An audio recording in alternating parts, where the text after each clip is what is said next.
সকল অপরাধীদের সমান শাস্তি পরকালে ভোগ করতে হবে। তারপর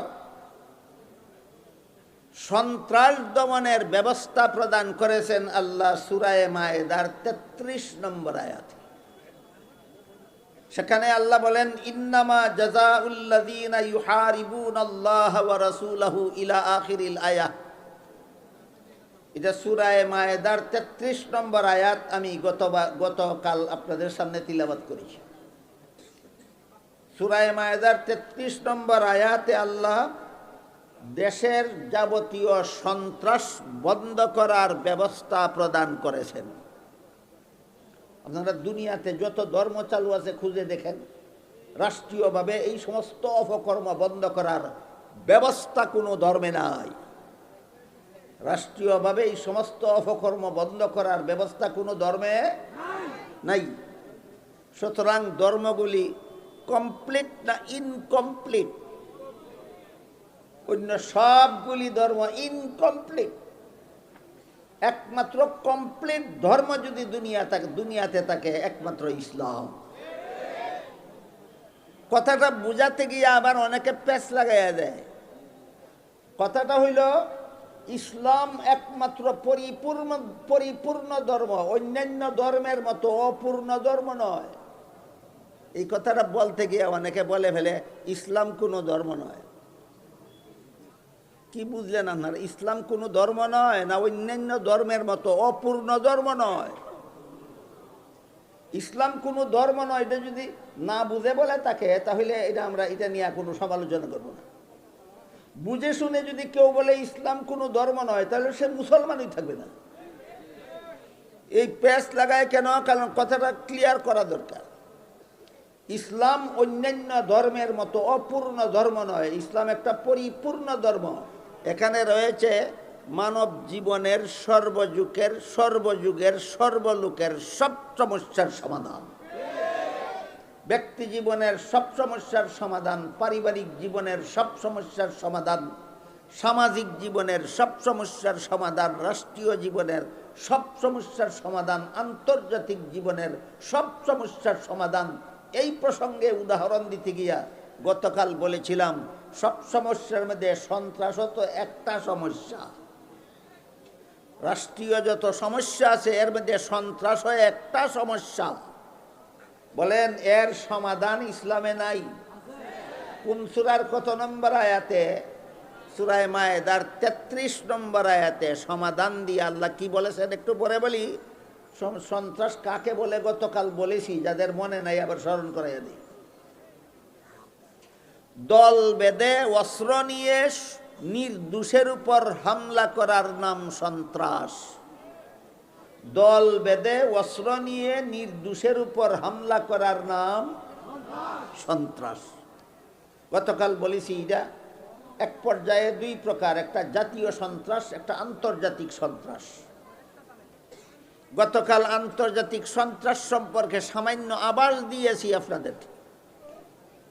2001 সালের 11 সেপ্টেম্বরে আমেরিকান টুইন টাওয়ারে আমেরিকান পাইলট আমেরিকান ফ্লাইট দিয়া আমেরিকান টুইন টাওয়ারে আমেরিকান প্যাসেঞ্জারকে নিয়ে টুইন টাওয়ারে আঘাত করে ধ্বংস করেছিল। যা 2001 সালের 11 সেপ্টেম্বরের ঘটনা। টুইন টাওয়ার আমেরিকান এয়ারপোর্ট থেকে উড্ডীন হলো আমেরিকান ফ্লাইট, আমেরিকান প্যাসেঞ্জার নিয়ে আমেরিকান পাইলটে আমেরিকান টুইন টাওয়ারে আঘাত করে ধ্বংস করলো। বুঝে থাকলে বলুন তো, এই ধ্বংসযজ্ঞের সাথে আফগানিস্তানের মুসলমানদের কি সম্পর্ক? এই লাল কুত্তার দলে কয় আফগানিস্তানের মুসলমানেরা ঘটনাটা ঘটাইছে। আফগানিস্তানের মুসলমানেরা ঘটনাটা ঘটাইছে। তাহলে ঘটনাটা কে ঘটাইছে এটার আলামত বোঝার জন্য এটা বোঝার জন্য আপনাদেরকে আরেকটা আলামত আমি বলি। এই টুইন টাওয়ারে কয়েক হাজার ইহুদি কর্তব্যরত ছিল। ঘটনার দিন একটা ইহুদিও টুইন টাওয়ারে উপস্থিত হয়নি। আলামতে বোঝা যায় তারা আগের থেকে ঘটনাটা যে ঘটবে জানতো না। তাহলে এটা কি কোনো দুর্ঘটনা না সাজানো নাটক? শুধু মুসলমানদের উপর সন্ত্রাসী হামলা চালাবার জন্য লাল কুত্তার দলে এমন একটা নাটক সাজাইয়া নির্দোষ নিরীহ আফগানি মুসলমানদের উপর হামলা করেছে দীর্ঘ 20 বছর। কতদিন? দীর্ঘ 20 বছর। আমেরিকার থেকে আসলো আফগানি মুসলমানদেরকে মারার জন্য 20 বছর হামলা চালাইল। খালি একা এসেছিল না দল বেঁধে এসেছিল? খালি হাতে এসেছিল না অস্ত্র নিয়ে? দোষীর উপর হামলা করলো না নির্দোষী? এক দেশ থেকে আসলো আর আরেক দেশে হামলা চালালো। এটা জাতীয় সন্ত্রাস না আন্তর্জাতিক? সুতরাং আফগানিস্তানে আমেরিকানদের হামলা এটা আন্তর্জাতিক সন্ত্রাস। গতকালই ব্যাপারে যথেষ্ট বলেছি, আজকে আর এদিকে যাব না, অন্য অনেক জরুরি কথা বাকি আছে। আরেক প্রকার সন্ত্রাস আছে জাতীয় সন্ত্রাস। এক দেশের থেকে গিয়ে আরেক দেশে হামলা করে না, দেশের ভিতরে একদল দলবদ্ধভাবে সংঘবদ্ধভাবে অস্ত্র নিয়ে কোনো না কোনো নিরীহ মানুষের উপর নির্দোষের উপর হামলাকারী যেই দেশের আক্রান্ত যদি সেই দেশের মানুষ হয় তাইলে এটা আন্তর্জাতিক সন্ত্রাস নয়, এটা জাতীয় সন্ত্রাস। এরকম একটা জাতীয় সন্ত্রাস সংগঠিত হয়েছিল মুহাম্মদুর রাসূলুল্লাহ সাল্লাল্লাহু আলাইহি ওয়াসাল্লামের জমানায়। গতকাল বলেছি বাহরাইন থেকে একদল লোক এসেছিল, ইসলাম গ্রহণ করার বাহানা করেছিল, রসুলের কাছে একটা জটিল রোগের চিকিৎসা চেয়েছিল। রসুলের দেওয়া ব্যবস্থায় তারা স্থায়ীভাবে সুস্থ হয়ে গেছিল। তারপরে ইসলাম ধর্ম ত্যাগ করে মুরতাদ হয়ে রাসূলের রাখালের উপর সন্ত্রাসী হামলা করে তারে হত্যা করেছিল এবং উটের পাল ছিনতাই করে নিয়ে যেখান থেকে এসেছিল সেখানে রওনা হয়ে গেছিল। রাসূল খবর পেয়ে সাহাবায়ে কেরামদেরকে পাঠালেন। সাহাবায়ে কেরাম তাদের সবাইকে গ্রেফতার করে রসুলের দরবারে হাজির করে দিলেন। এই রসুলের আদালতে যে রাষ্ট্র রসুল প্রতিষ্ঠা করেছিলেন, যে রাষ্ট্র রসুল নিজের জীবনের শেষ 10টি বৎসর, যে রাষ্ট্র পৃথিবীর সমস্ত রাষ্ট্র পরিচালকদের আদর্শ হিসাবে মুহাম্মদুর রাসূলুল্লাহ আদর্শ রাষ্ট্রনায়ক হিসাবে দীর্ঘ 10 বৎসর শাসন করেছিলেন, রসুলের শাসনামলে রাসূলের আদালতে এই প্রথম জাতীয় সন্ত্রাসীদের উপস্থিত করা হলো বিচারের জন্য। এই ঘটনাকে কেন্দ্র করে জাতীয় সন্ত্রাসীদের দমন ব্যবস্থা সরকারকে শিক্ষা দিয়ে আল্লাহ সূরা মায়েদার 33 নম্বর আয়াত নাজিল করেন। তাহলে সূরা মায়েদার 33 নম্বর আয়াতটা তো আল্লাহ নাজিলই করেছেন সরকারকে জাতীয় সন্ত্রাস দমনের ব্যবস্থা দিয়া। মায়েদার 33 নম্বর আয়াতটা আল্লাহ নাজিলই করেছেন নামাজ রোজা করার, ইবাদত বন্দেগী করার ব্যবস্থা দিয়া, না জাতীয় সন্ত্রাস দমনের ব্যবস্থা দিয়া? এবার আমরা বোঝার চেষ্টা করব। তাহলে এখানে আল্লাহ কি ব্যবস্থা দিলেন? একটা দেশের সরকার দেশের সন্ত্রাস দমনের কি ব্যবস্থা আল্লাহ দিলেন? আল্লাহ এখানে সন্ত্রাসী কর্মকাণ্ডকে 4 ভাগে ভাগ করেছেন। সন্ত্রাসী কর্মকাণ্ড 4 প্রকার। প্রথম প্রকার হইল দল বেঁধে অস্ত্র নিয়ে নির্দোষের উপর হামলা করার পর এই নির্দোষকে হত্যা করলো এবং তার ধন সম্পদ লুণ্ঠন করলো। এটা হলো এক প্রকারের সন্ত্রাসী হামলা। দ্বিতীয় প্রকার সন্ত্রাসী হামলা হলো দল বেঁধে অস্ত্র নিয়ে নির্দোষের উপর হামলা করে হত্যা করেছে কিন্তু লুণ্ঠন করতে পারেনি, দ্বিতীয় প্রকার সন্ত্রাসী কর্মকাণ্ড। তৃতীয় প্রকার হলো দল বেঁধে অস্ত্র নিয়ে নির্দোষের উপর হামলা করে সম্পদ লুণ্ঠন করেছে কিন্তু সম্পদের মালিককে হত্যা করেনি, এটা হলো তৃতীয় প্রকার সন্ত্রাসী হামলা। চতুর্থ প্রকার হলো দল বেঁধে অস্ত্র নিয়ে লুণ্ঠনও করতে পারেনি, হত্যাও করেনি, তবে হামলা করেছিল, এটা হলো চতুর্থ প্রকার সন্ত্রাসী কর্মকাণ্ড। সরকারকে আল্লাহ শিক্ষা দিতেছেন আগে সন্ত্রাসী কর্মকাণ্ড কত প্রকার বুঝো, তারপরে আমি তোমাকে শিক্ষা দিব কোন প্রকার সন্ত্রাসী কর্মকাণ্ড বন্ধ করার ব্যবস্থা কি হবে। কাজে আল্লাহর দেওয়া ব্যবস্থাটা বোঝার আগে 4 প্রকার কর্মকাণ্ড আমরা বুঝলাম কিনা দেখি। প্রথম প্রকার হইল হামলা চালাইয়া খুনও করছে, লুণ্ঠনও করছে। দ্বিতীয় প্রকার হইল শুধু খুন করছে, লুণ্ঠন করছে না। তৃতীয় প্রকার হইল শুধু লুণ্ঠন করছে, খুন করছে না। আর চতুর্থ প্রকার হইল খুন লুণ্ঠন কোনোটাই করতে পারছে না, তবে হামলা করেছিল। এবার বলেন কত প্রকার হইল? 4টা। প্রথম প্রকারের সন্ত্রাসী কর্মকাণ্ড দমন করার ব্যবস্থা শিক্ষা দিয়া আল্লাহ কুরআনের সূরা মায়েদার 33 নম্বর আয়াতে বলেন, সন্ত্রাসী ব্যক্তি না সন্ত্রাসী দল? ব্যক্তি সন্ত্রাসী হয় না দল সন্ত্রাসী হয়? হ্যাঁ, এটা গতকাল পরিষ্কারভাবে বলা হয়েছে। একা একা কেউ সন্ত্রাসী হতে পারে না, দলীয় শক্তির দ্বারা মানুষ সন্ত্রাসী হয়। সুতরাং প্রথম প্রকার সন্ত্রাসী কর্মকাণ্ডের দমন ব্যবস্থা শিক্ষা দিয়া আল্লাহ পাক রব্বুল আলামিন বলেন, যে সমস্ত সন্ত্রাসীরা হামলা করে খুনও করেছে, লুণ্ঠনও করেছে, ওই বাহরাইন থেকে আগত সন্ত্রাসীরা এই 2 প্রকার অপরাধ করেছে। রাখালকে খুনও করেছে, রাখালের উটগুলি লুণ্ঠনও করেছে। এটা প্রথম প্রকার সন্ত্রাসী কর্মকাণ্ড। আল্লাহ বলেন, এমন সন্ত্রাসীদেরকে সদল বলে। একটা সদস্যকেও বাদ দেওয়া যাবে না, সবগুলি সদস্যকে প্রকাশ্যে শুলিতে চড়িয়ে হত্যা করো, সরকারের দল, যদি দেশের সন্ত্রাস বন্ধ করতে চাও।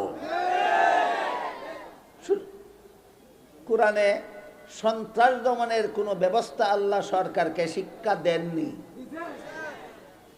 প্রথম প্রকার সন্ত্রাস দমন ব্যবস্থা হইল এদেরকে সদল বলে প্রকাশ্যে জনতার সামনে শুলিতে চড়িয়ে হত্যা করো। এলো প্রথম প্রকার সন্ত্রাস দমন ব্যবস্থা।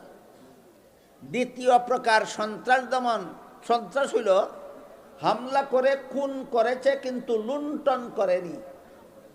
এদের ব্যাপারে আল্লাহ এই সূরা মায়েদার 33 নম্বর আয়াতে সরকারকে নির্দেশ দিয়া বলেন, দ্বিতীয় প্রকার সন্ত্রাসী কর্মকাণ্ড যারা করেছে এদেরকে শুলিতে নয়, স্বাভাবিকভাবে হত্যা করো, তবে দলের একটাও যেন হত্যার থেকে রেহাই না পায়।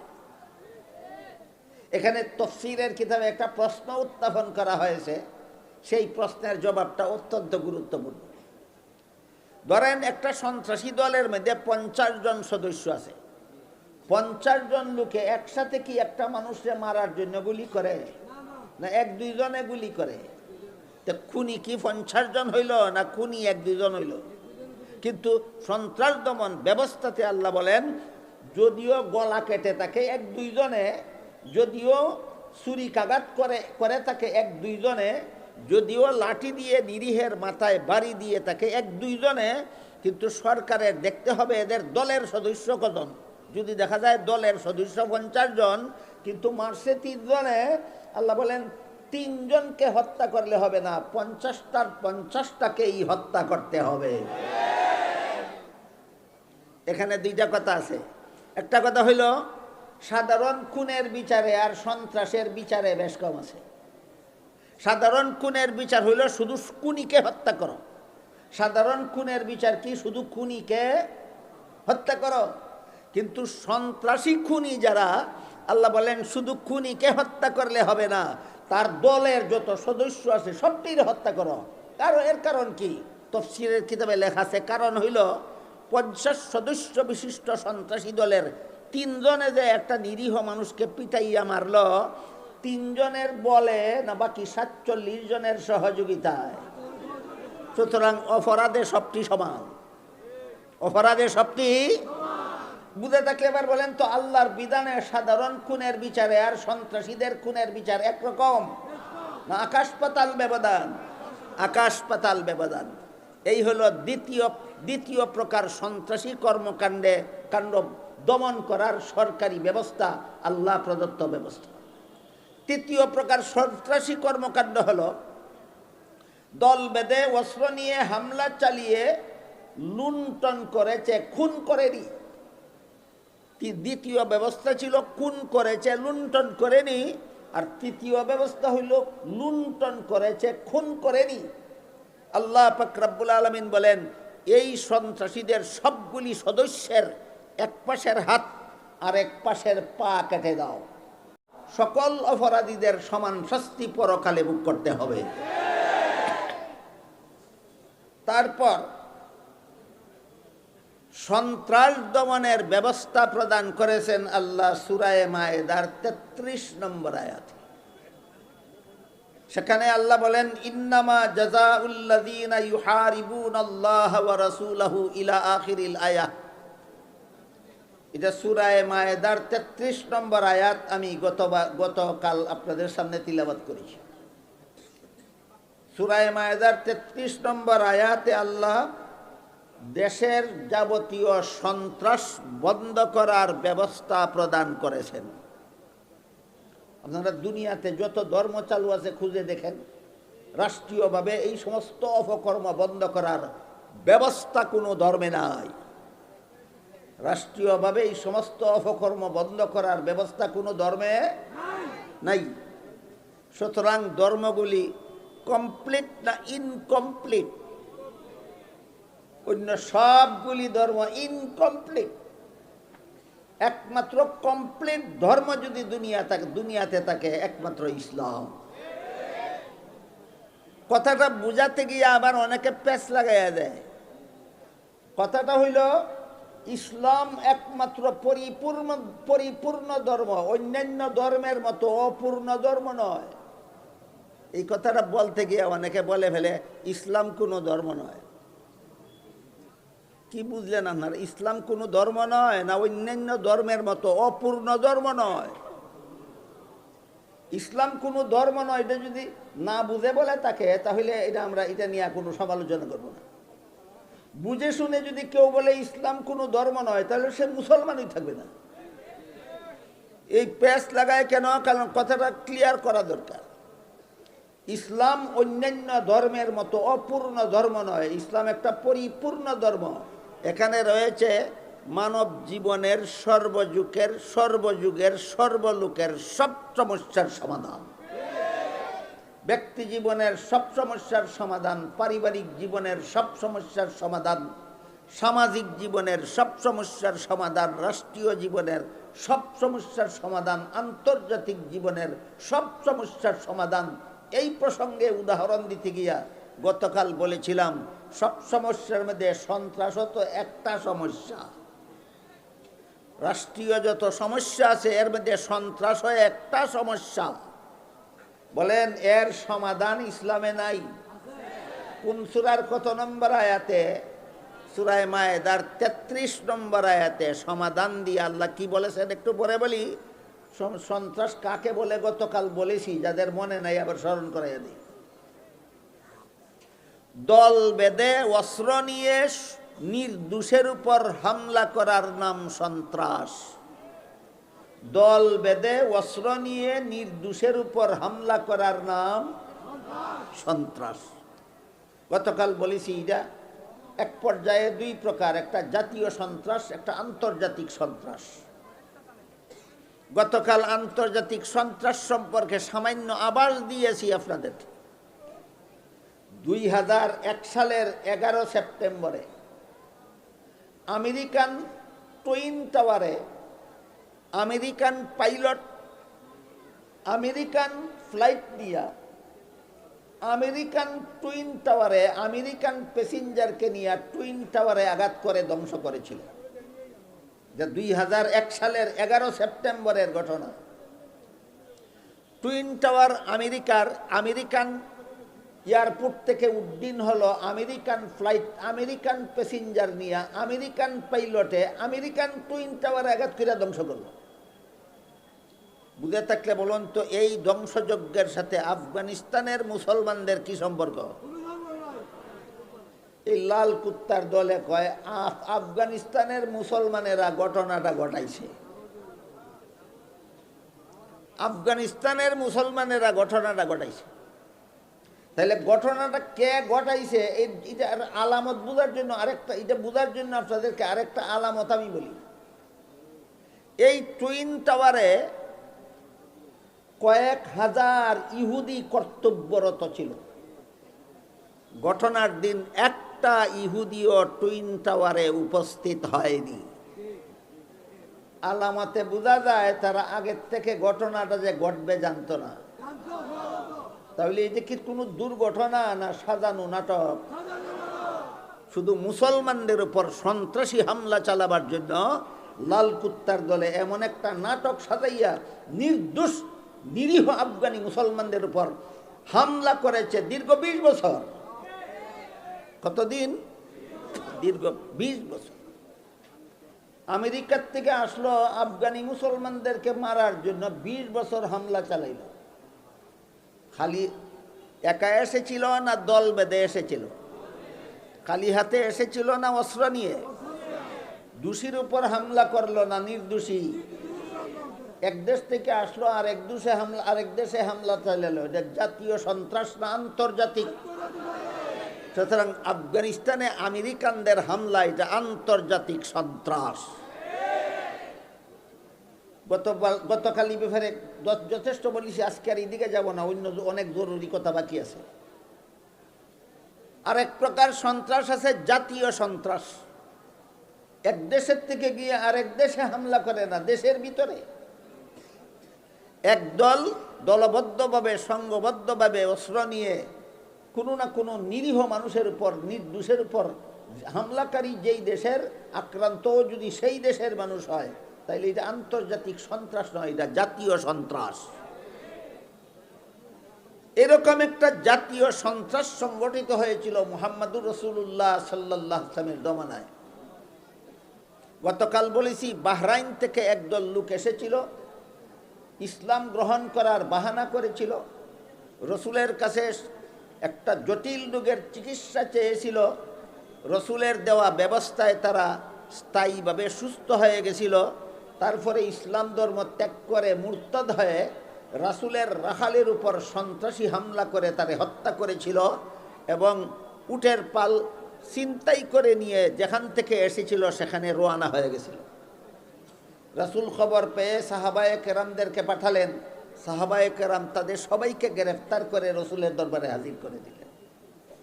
এই রসুলের আদালতে যে রাষ্ট্র রসুল প্রতিষ্ঠা করেছিলেন, যে রাষ্ট্র রসুল নিজের জীবনের শেষ 10টি বৎসর, যে রাষ্ট্র পৃথিবীর সমস্ত রাষ্ট্র পরিচালকদের আদর্শ হিসাবে মুহাম্মদুর রাসূলুল্লাহ আদর্শ রাষ্ট্রনায়ক হিসাবে দীর্ঘ 10 বৎসর শাসন করেছিলেন, রসুলের শাসনামলে রাসূলের আদালতে এই প্রথম জাতীয় সন্ত্রাসীদের উপস্থিত করা হলো বিচারের জন্য।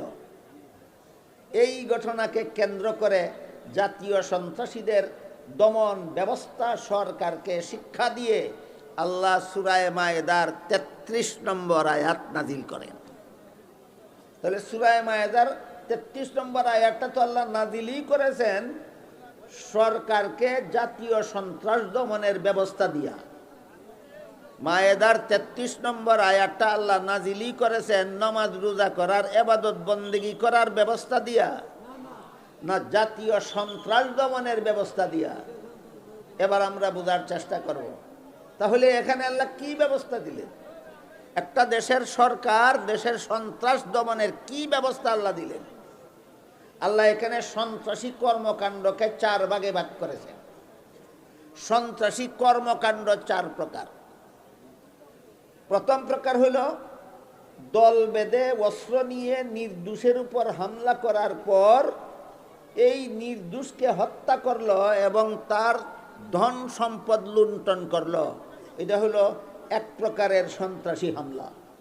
দ্বিতীয় প্রকার সন্ত্রাসী হামলা হলো দল বেঁধে অস্ত্র নিয়ে নির্দোষের উপর হামলা করে হত্যা করেছে কিন্তু লুণ্ঠন করতে পারেনি, দ্বিতীয় প্রকার সন্ত্রাসী কর্মকাণ্ড।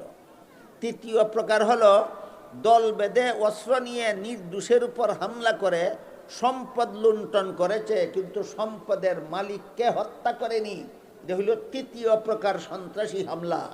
চতুর্থ প্রকার হলো দল বেঁধে অস্ত্র নিয়ে লুণ্ঠনও করতে পারেনি, হত্যাও করেনি, তবে হামলা করেছিল, এটা হইল চতুর্থ প্রকার সন্ত্রাসী কর্মকাণ্ড। সরকারকে আল্লাহ শিক্ষা দিতেছেন আগে সন্ত্রাসী কর্মকাণ্ড কত প্রকার বুঝো, তারপরে আমি তোমাকে শিক্ষা দিব কোন প্রকার সন্ত্রাসী কর্মকাণ্ড বন্ধ করার ব্যবস্থা কি হবে। কাজে আল্লাহর দেওয়া ব্যবস্থাটা বোঝার আগে 4 প্রকার কর্মকাণ্ড আমরা বুঝলাম কিনা দেখি। প্রথম প্রকার হইল হামলা চালাইয়া খুনও করছে, লুণ্ঠনও করছে। দ্বিতীয় প্রকার হইল শুধু খুন করছে, লুণ্ঠন করছে না। তৃতীয় প্রকার হইল শুধু লুণ্ঠন করছে, খুন করছে না। আর চতুর্থ প্রকার হইল খুন লুণ্ঠন কোনোটাই করতে পারছে না, তবে হামলা করেছিল। এবার বলেন কত প্রকার হইল? 4টা। প্রথম প্রকারের সন্ত্রাসী কর্মকাণ্ড দমন করার ব্যবস্থা শিক্ষা দিয়া আল্লাহ কুরআনের সূরা মায়েদার 33 নম্বর আয়াতে বলেন, সন্ত্রাসী ব্যক্তি না সন্ত্রাসী দল? ব্যক্তি সন্ত্রাসী হয় না দল সন্ত্রাসী হয়? এটা গতকাল পরিষ্কারভাবে বলা হয়েছে। একা একা কেউ সন্ত্রাসী হতে পারে না, দলীয় শক্তির দ্বারা মানুষ সন্ত্রাসী হয়। সুতরাং প্রথম প্রকার সন্ত্রাসী কর্মকাণ্ডের দমন ব্যবস্থা শিক্ষা দিয়া আল্লাহ পাক রব্বুল আলামিন বলেন, যে সমস্ত সন্ত্রাসীরা হামলা করে খুনও করেছে, লুণ্ঠনও করেছে, ওই বাহরাইন থেকে আগত সন্ত্রাসীরা এই 2 প্রকার অপরাধ করেছে। রাখালকে খুনও করেছে, রাখালের উটগুলি লুণ্ঠনও করেছে। এটা প্রথম প্রকার সন্ত্রাসী কর্মকাণ্ড। আল্লাহ বলেন, এমন সন্ত্রাসীদেরকে সদল বলে। একটা সদস্যকেও বাদ দেওয়া যাবে না, সবগুলি সদস্যকে প্রকাশ্যে শুলিতে চড়িয়ে হত্যা করো, সরকারের দল, যদি দেশের সন্ত্রাস বন্ধ করতে চাও। কুরআনে সন্ত্রাস দমনের কোনো ব্যবস্থা আল্লাহ সরকারকে শিক্ষা দেননি। প্রথম প্রকার সন্ত্রাস দমন ব্যবস্থা হইল এদেরকে সদল বলে প্রকাশ্যে জনতার সামনে শুলিতে চড়িয়ে হত্যা করো।